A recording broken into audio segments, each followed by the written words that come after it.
What is going on, guys? Welcome to your, 67th C++ tutorial. And in this tutorial, I'm going to be teaching you guys how to read custom data. So in the last tutorial, what we did is, let me scroll to my desktop, Watermelon.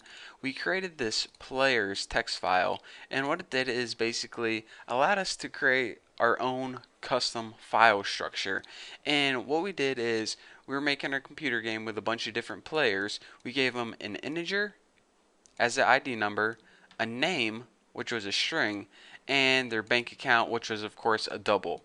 So now we have all our data right here, and it's laid out in a very specific way. No other program could really understand what this data is used for except our program. So now that we have that data, we need to be able to read it specifically in our own custom way. So it's a little bit different than writing it for a couple of reasons, which I'm going to be talking about. So the first thing I want to stress to you guys is you can't use OF stream. OF is for outputting data to a stream. For example, when you have text and you want to output it to a file or write it to a file. Whenever you want to read data in from a file, you need IF stream. This allows you to take data from a file and read it into, the computer's memory or whatever. So it's the opposite of OF stream. OF is for writing data to a file. IF is for reading data from a file. So then you go ahead and create your file object. I'm just going to name mine the file. And then, of course, is a constructor, optional constructor. It can take the name of that file. So players.text was the name of that file.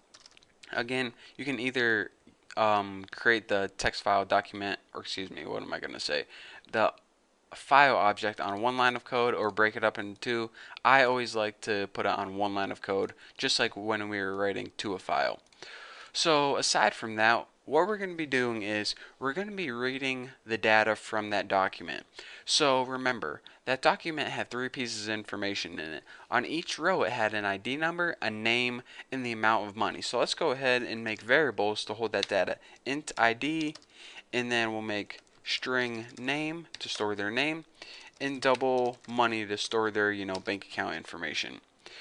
So basically, how we're going to do that is this. We're going to create a while loop, and the while loop is going to loop through each piece of information, whether it's their ID number, their name, or their money, and it's going to store it in a variable. And whenever we have that information stored in the variables, we can do, whatever we want with it. We can load it into our computer game. We can just go ahead and print it out on the screen. We can go ahead and send it to a database on the internet. But basically, what we have to do first is take that data from the file, and we need to store it on variables in our program. So I want to talk to you guys about how we're going to do this. Remember I said in the last tutorial that every file has end of file marker, and C++ pretty much is going to run this program until it gets to the end of file marker, and then when it gets to the end, it's going to return something called a null pointer. So let me go ahead and actually code this, and then I can explain what I'm talking about. So just like before, whenever we were, whenever you use like CIN to get information from the keyboard, and then you could store it in variables like this, well, now we're getting information from the file. So we go ahead and type the file, and that's where the information is coming from, and we're going to store an ID, the first piece of information, and the second piece of information we're going to store in name, and the third piece of information we're going to store in money.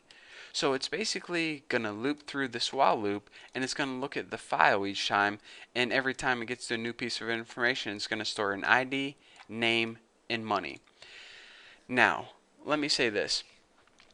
Whenever you're working with files, there's something called a file pointer. And let me go ahead and open my document again, and I could probably show it to you guys really easily. Where is it? Watermelon players.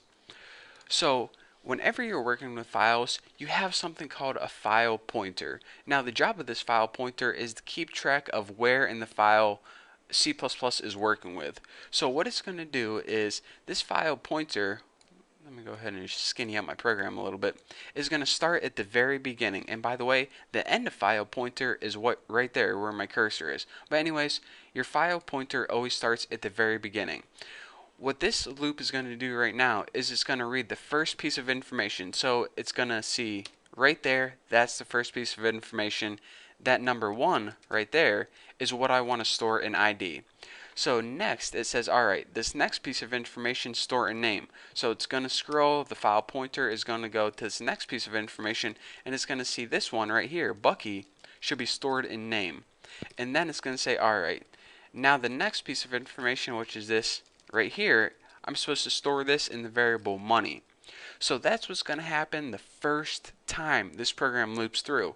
So the next time it loops through, the file pointer is going to be right here. So that's why we didn't have to change any line of code right here, because we're working with the same object, yet it knows the next piece of information is this too, because the file pointer, the next time this loop runs, is going to be at the beginning of the next line, or at the end of this line, pretty much the same spot. So that is how the file pointer is going to be working. And by the way, it actually is called the file pointer, so you know I'm not making that up. So that's why this loop is going to run fine each time. So now that we have the correct pieces of information stored in ID, name, and money, we can just go ahead and, if we were making a game or something, we would want to load them into the game. But for now, let's just go ahead and print them out on the screen. So cout, print out ID, and then go ahead and I'm going to make a comma separated list instead of, spaces, because, if you're working with Excel, well, never mind. They use comma separated list, but anyways, I just like how it looks. So the next piece of information is name, and I'm just going to add a comma right there. And lastly, what is it? Money. So after this, I'm just going to go ahead and end that line, and whenever we run this program, it should work just fine.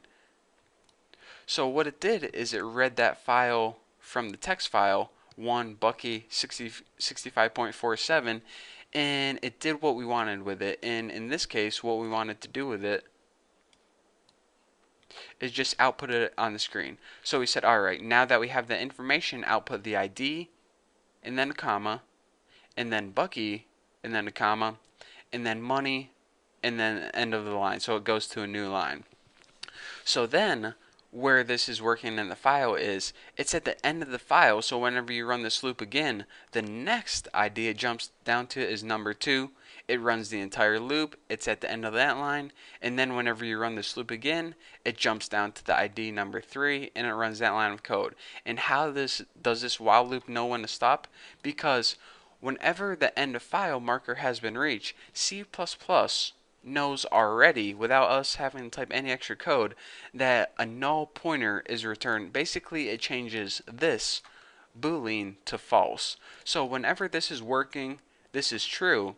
Whenever it gets to the end of file, C++ already knows that this loop should be false. We don't have to explicitly, write an if statement in here to check it or anything. It's one of the cool features with C++. It automatically knows when to end. So that's one cool thing that we don't have to worry about. Another cool thing that we don't have to worry about is whenever we're working with this ifstream or ofstream object, whenever the file reaches the end of the file and this goes to false, this object is going to get deleted automatically in the deconstructor. Remember when we talked about constructors and deconstructor? The deconstructor is going to call the close file method. So remember, like in the first file tutorial, I told you guys that you need to close your files in order to free up resources.